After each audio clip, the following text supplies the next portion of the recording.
Hi, everyone. So chapter 11 or module 11 is where I feel like we kind of diverge from going over things we've learned before and basic things that are making a lot of sense into kind of taking it up to the next level. Like, oh, this is a college class. This is new stuff. This is new math I may not have learned before. So please, please, please, before you get started, make sure you are doing your reading because these notes are only to support your reading. And also make sure that you are going through these notes, making sure you have a question for the next time you talk to me, so that we can do this even though we're learning remotely and I can support you as much as I can, okay? I will also be doing videos for the homework to help you out. But having those questions ready to ask me during our meetings will be super helpful for you, I think. So do the reading, take the notes, and make sure that you write down any questions you're going to have. So we're going to start talking about probability distributions. And to do that, we're going to talk about random variables. A variable is the same thing you have learned before. So we're calling it a random variable, but basically it's just our x, okay? We're using x, y, or z. When we have probability distributions, what we are able to do is to have probabilities represented by equations. And of course, when you have an equation, you're going to need a variable. So in the example here, it's the same example we've always done. If you're tossing two coins, there are 4 outcomes. You could get 2 tails, 2 heads. The first one could be tails, the second one could be heads, or the first one could be heads, the second one could be tails. Okay, so in this case, in this example, they're calling the random variable x, which is the probability of getting a head. Okay, so x is equal to the probability of getting a head. So the probability is x is equal to 0, which means there's no heads, which means it's tails, tails. And that probability, if x is equal to 0, is 25%, or one of those boxes above, right? The probability of x equals 1, so the probability of getting 1 head, okay, so the probability of x equals 1, our input is 1 head, our output is it's 50%, because you could have the second one be heads, or you could have the first one be heads and the second one be tails. That happens 2 times, could happen possibly 2 times. And the probability of getting 2 heads is the same as the probability of getting 0 heads. So the probability of x equals 2 is 25%. So don't forget, these need to add up to be 100%. That's one of the rules of probability. And in this case, we're dealing with discrete random variables because you're never going to flip a coin and get like half a head. Okay, they're only going to be like, yes, you are going to get a head, or yes, you are going to get a tails, or yes, you're going to get a head, and no, you're not going to get a head. Okay. All right.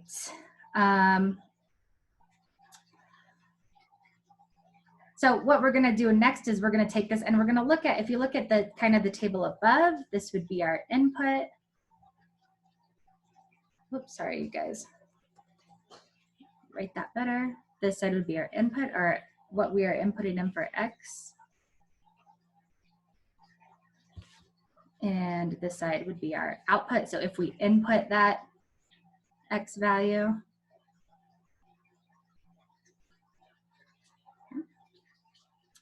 and then this is just telling you how we're going to make the table on the next page. The top row or first column will contain all the possible values of x. The bottom row or second column will contain the probability associated with each value of x.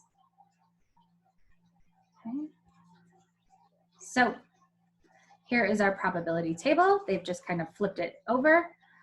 So the probability of a head being observed could be 0, could be 1, or it could be 2 heads.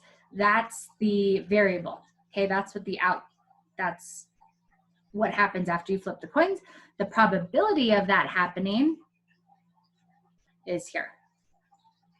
Okay, so kind of just what we looked like, but a little more compact. Okay, so, and it's talking about finding the mean for this type of information. And the reason we get into things like this, when we are just flipping 2 coins, it's pretty easy to kind of make that table. Below, we're getting into some more detailed information. And so this is where learning this information is going to become important. This is why we learn probability distributions. So the mean of a discrete random variable x represents the mean result when the experiment is repeated an indefinitely large number of times. Okay, so if you remember how to read this, mu is the mean, is equal to the sum of something happening times the probability that that is happening. Okay, let me show you what that looks like. In this example, John and Alyssa are doing a survey about college students on campus.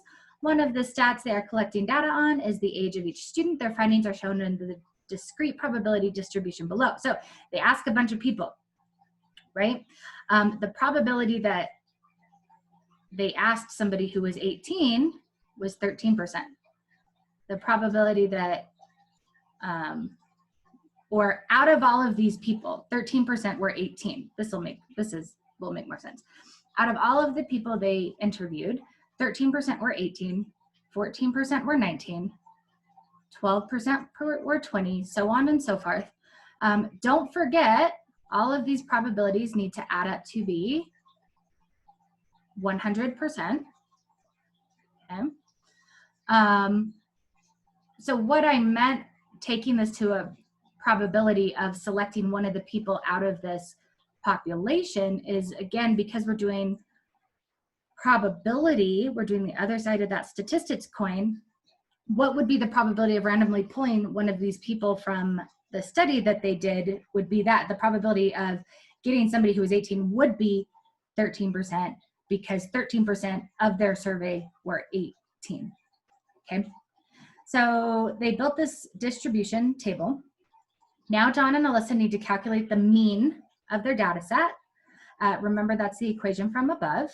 So what they did was they flipped the table on its head. So it says if you are, of the number of people that they interviewed, 13% were 18. Okay, they multiply those two numbers together, right? They multiply the variable 18 by the probability of that variable. So if you put in the calculator 18 times 0.13, you get 2.34. If you take 19 times 0.14, you get 2.66. So on and so forth for the rest of the table. Then if you add up all of this last column, you get the mean. Okay, you can also do this in the calculator. Let me show you how. So the first thing you are going to do is enter in the original table, right? So just these first two columns into two lists, okay?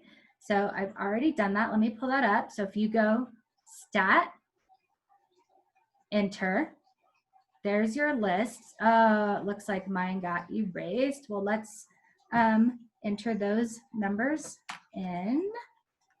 Sorry, you guys, you might want to skip forward while I'm entering this data in, or use this time to get your calculator and make sure you know how to do this. So I'm entering the age into list 1. So we have 18, it was 18 to 25. So 18, 19, 20, 21, 22, 23, 24, 25.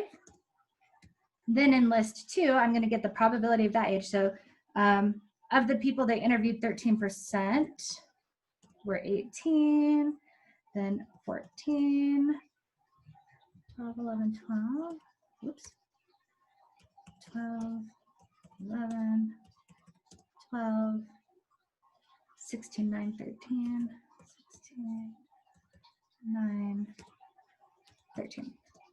Okay. Now what we're going to do is we're still going to do the one variable stat. So even though we have two lists, we're still only dealing with one variable, which is age. In the second list is the probability of that variable, but we're still just dealing with one variable stat. So we're going to go hit stat, and then we're going to right arrow over to calc.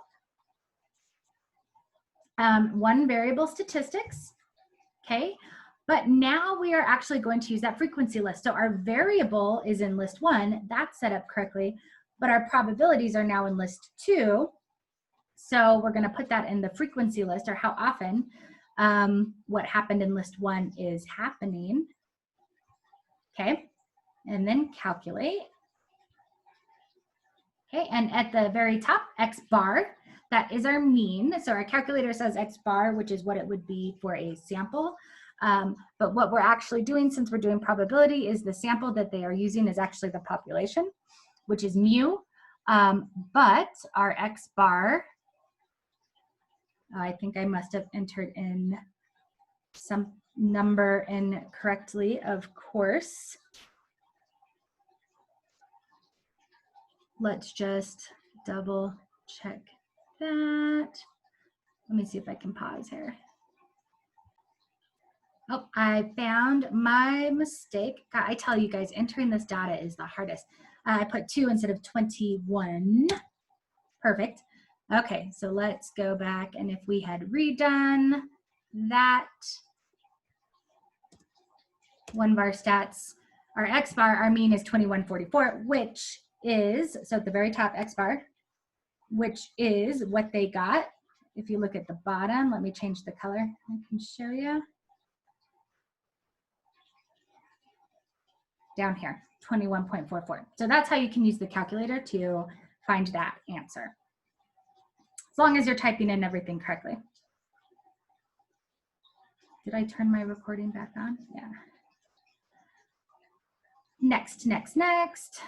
Okay, now we're moving on to expected value, okay, which is just a new name for the mean. Okay, so the highest, what's that saying? The mean of that probability distribution is the expected value. If you had picked somebody from that sample that they had done, the expected value, the expected age value would be 21.44. Okay, that was just the mean. An example that makes more sense to use expected value would be playing a card game. So that's this example here. We're playing a card game with your friend. You will pick a card from 52, a deck of 52. The following will apply, okay? So the probability of choosing, if you choose a face card, they will give you $5. So down below, and I'm just using the equation from above to find the mean, which is now called the expected value.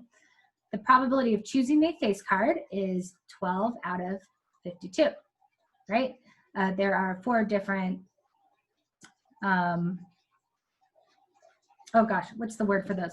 There's hearts, spades, clubs, diamonds, right? There's 4 different types. Each of those has 3 face cards, a jack, a queen, and a king. That's 12 cards out of 52. That's the probability of choosing a face card. And we're gonna multiply that by how much money, $5, you would get if you chose a face card, okay? Then we're going to add the next part of our table. So we're gonna add the probability of choosing an ace, would be 4 out of 52, times the amount of money you would get if you chose an ace, which is $10. Then we're gonna add the last part of the table, which is the probability of choosing any other card, which is 36 divided by 52 times 1. So you can type this just the way I have written it into your calculator, and you will get approximately 2.62. So your expected value from playing this game is to earn $2.62. Okay, so it says, should you play this game? Well, yes, because if you're going into it with no money, you are going to come out of it with an expected outcome of at least $2.62. Okay, there's no way to lose this game. No matter what card you choose, right, you are going to get some money. All right, so now just talking about, so we figured out how to find the mean from this data, and now we want to find the variance and the standard deviation, just like we did with other one-var stats. Okay, so it gives us the equations, but I'm just gonna say, and here it does, if you go down here, if you use these equations here, okay, and it comes down and it fills out the table and it does all of the numbers and you get the variance and you get the standard deviation. I am going to say it's going to be easier for you guys just to use your calculator. Okay, we already have this. It gives us the standard deviation of 2.3. Okay, so all of that work I just did to find our mean, our standard deviation is right there, 2.3 approximately. Okay, so from our calculator, we got this from our standard deviation. Then we just have to square that to get the variance. And when you square it, you will get approximately 5.3. So we use the calculator to find the standard deviation, and then we square that to get the variance, just like we used before. I can't remember which module it was in, but just like we did before with our 1-bar stats. Okay. All right, and this is just the notes on how to use the calculator. I'll also do video notes separately for that. Okay, this video is done. Make sure you write down questions to ask me in our meetings.